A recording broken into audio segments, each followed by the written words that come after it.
Are you a small business owner and want to know which tax returns you need to file now? Then this video is just right for you, because in this video we're going to get to the bottom of that question. The whole topic of tax returns and small business owners is surrounded by quite a few, yes, I'd say myths and misconceptions. And when I look at the comment sections of some YouTube and TikTok videos, I have to honestly say it makes me feel a bit sick. And that's why I thought I'd make a video about it here.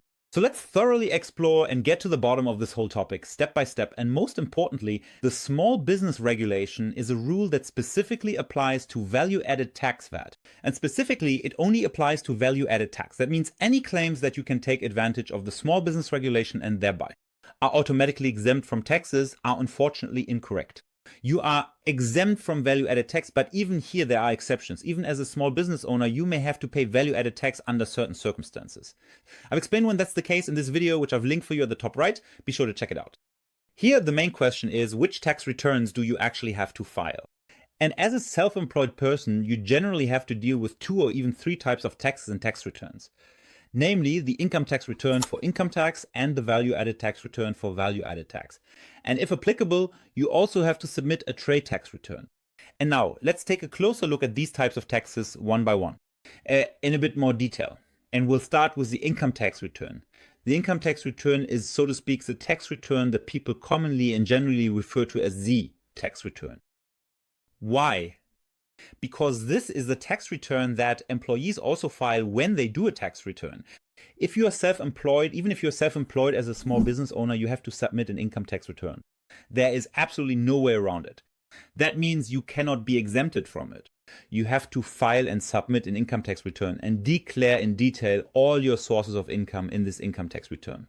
That means your employment, your self-employment, any capital gains, rental income, and so on, for example. There are 7 types of income in this income tax return, and you combine all your income into one income tax return.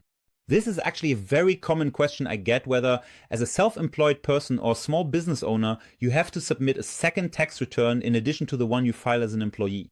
No, you simply submit additional forms with this income tax return.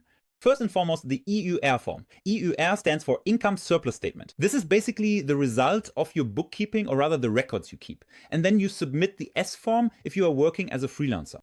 And the G form if your activity is commercial. The second tax return we'll take a closer look at is the VAT return. And for those who have been paying attention, they now know, the small business regulation only applies to VAT. The absurd thing was that in the past, even as a small business owner, you still had to file a VAT return, even though you didn't actually have to pay any VAT. But the lawmakers have changed their minds. Thankfully, they have come to their senses, and the obligation to file a VAT return no longer applies to you as a small business owner. This means that if you are a small business owner and only have VAT-exempt sales, you have nothing to do with VAT and do not have to submit advanced VAT returns during the year or an annual VAT return. The only exception? You actually do have taxable sales after all. We've already talked about those. These are the exceptions to the rule. If you have those, then of course you also have to file a VAT return. And that brings us to the third type of tax, namely trade tax. As the name suggests, trade tax applies to commercial businesses. This also means that if your activity is freelance, you do not have to file a trade tax return or pay trade tax. Never. That means it doesn't matter at all how much you earn, and whether you are a small business owner or not also makes no difference. As a freelancer, you never pay trade tax and you never have to submit a trade tax return. However, if your activity is commercial, then in principle, trade tax and the trade tax return will apply to you.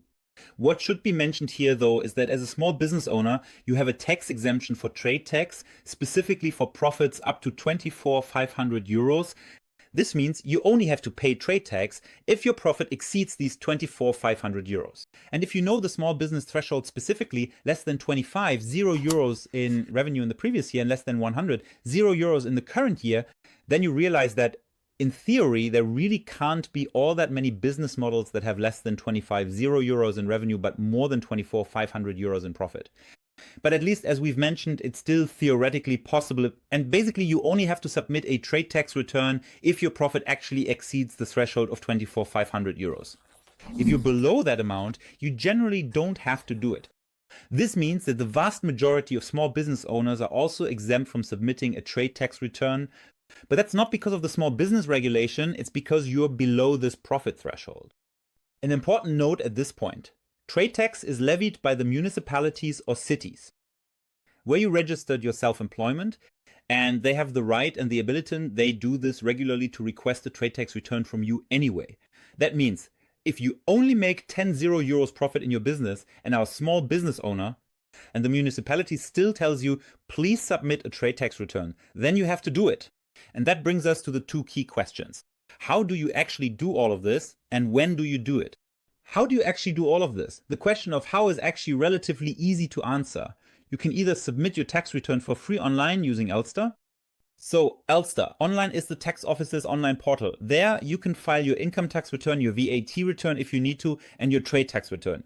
And the whole thing doesn't cost you anything, but the usability isn't all that easy. That's why I've recorded click-by-click tutorials for it. You can find them here on this channel, and I'll update them every year. So it's definitely worth subscribing to this channel. And if you're now thinking that Elster Online is just unbearable and really terrible in terms of usability, and you don't understand anything at all, then I 100% agree with you. Elster Online really isn't any fun. And that's why there are a whole range of providers that help you do your tax return yourself. The problem is, most of the tools out there aren't suitable for self-employed people because you simply can't complete the necessary forms for the income tax return with these tools. That's why things like tax advisors or Lexware Office and so on are needed, simply not usable for self-employed people. The two solutions I recommend to you are Umsatzsteuer and Visusteuer.